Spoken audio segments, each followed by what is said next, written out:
আজ 14শী, তাই 14 শাক খেতে হয়। ছোটোর থেকে দেখে এসেছি, আমার মারাও করতেন, আমিও করছি। এটা সম্পূর্ণ নিরামিষ হবে। লঙ্কা ফোড়ন দিয়েছি, কালো জিরে ফোড়ন দিয়েছি। দেখো 14 রকম শাক একদম গুনে গুনে বেছে বেছে কুটে গুছিয়ে রেখে দিয়েছি। বাজার থেকে কিনে নিয়ে এসেছিলাম 14 রকমই, টুকটুক অল্প অল্প অল্প অল্প করে সব কিনে নিয়ে এসেছি। ওই জন্য এটাকে একদম নিরামিষ রূপে ভাজবো। দেখো বসিয়ে দিয়েছি। আজ 14 শাক খাবো আর 14টা প্রদীপ জ্বালাবো। এই শাকটা খুব টেস্ট লাগে। 14 রকম জিনিস তো, 14 রকম শাক কিন্তু খেতে খুব অদ্ভুত লাগে। কিছুই না, কিন্তু নুন আর মিষ্টি দিয়ে ভাজবো। লঙ্কা ছিঁড়ে দিয়ে দিলাম, হলুদ দিয়ে দিয়েছি, মিষ্টি দিয়ে দিয়েছি।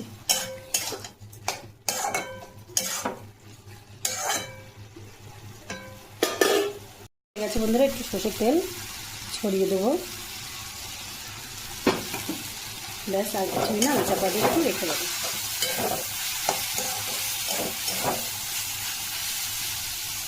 ব্যাস হয়ে গেছে।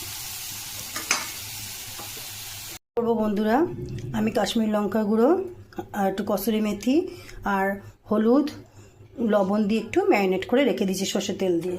এবারে আমি দেখো পেঁপে নিয়েছি বড় বড় করে কেটে, আলু নিয়েছি, এটাকে ভাজবো।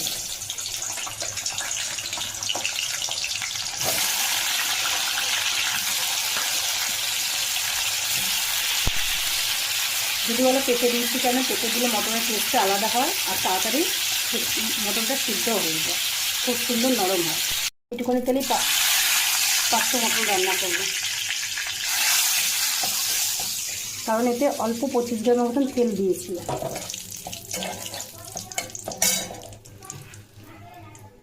150 গ্রাম পেঁয়াজ, 500 মাংস আমি 150 গ্রাম পেঁয়াজ দিলাম।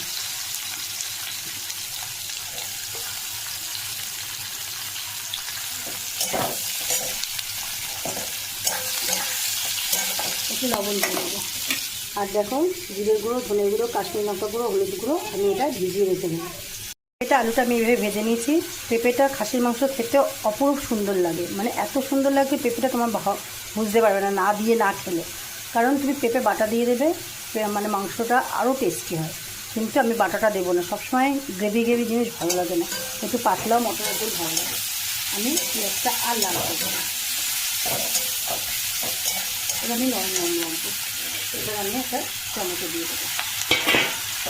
কষানোর কোনো দরকার নেই, মটনটা দিয়ে দিলাম।